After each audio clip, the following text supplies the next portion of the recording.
Aumento na taxa de juros nos Estados Unidos e também aqui no Brasil. O Comitê de Política Monetária do Banco Central decidiu há pouco elevar a Selic.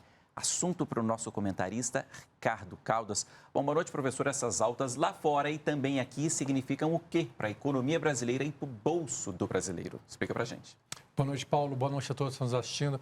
Primeiro que é uma reação dos bancos centrais, tanto o americano quanto o brasileiro, à inflação crescente, tanto lá quanto aqui. Com uma diferença. Nos Estados Unidos chegou a um recorde de 8,6%, maior em torno de 4 décadas, e no Brasil, agora ela estava em queda, chegando a 11,25% nessa faixa. Então, nós estamos já no processo de desaceleração e os Estados Unidos no processo de aceleração da inflação. Isso justifica por que os juros lá subiram 0,75%, enquanto o mercado esperava um aumento de 0,5%. No Brasil, foi exatamente o oposto.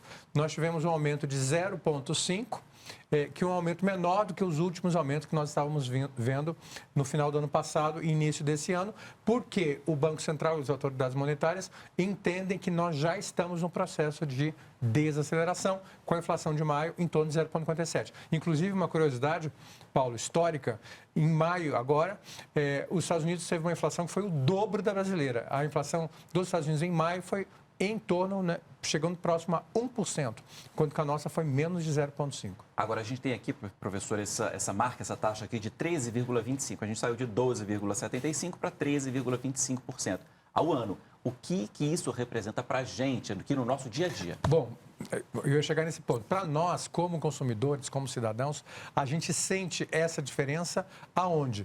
Quando você usa o cartão de crédito e não paga a fatura no total, quando você compra produtos de forma parcelada, quando você vai adquirir um carro novo, uma casa nova, então você vê que a taxa de juros agora já mudou. Ou seja, a taxa Selic, que é considerada a taxa básica, né, a taxa de referência da economia, quando ela sobe, ela puxa para cima todas as demais taxas. Ou seja, ela está mandando um recado para nós, como consumidores, que é: não consuma a prazo, compre com o recurso que você tem.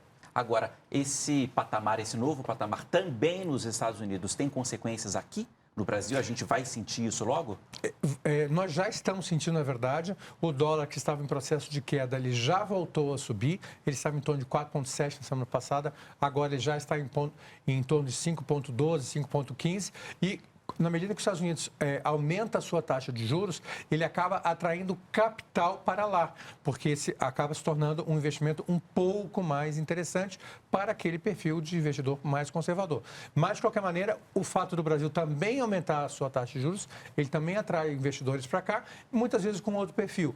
Um investidor um pouco mais ousado, mais alavancado, né? Menos conservador. Então, às vezes, a diferença de taxa de juros é muito grande, né? Como a gente sabe.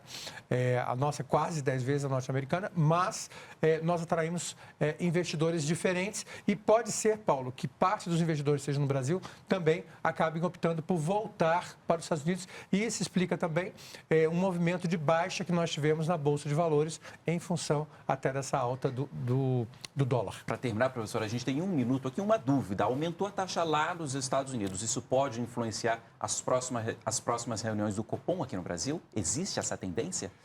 Não diretamente, de maneira talvez mais sutil, né? A gente não pode esquecer dos fatores motivadores do aumento da taxa de juros, tanto nos Estados Unidos quanto no Brasil. Nos Estados Unidos, basicamente, é o emprego. E, em primeiro lugar, e em segundo lugar, a taxa de inflação.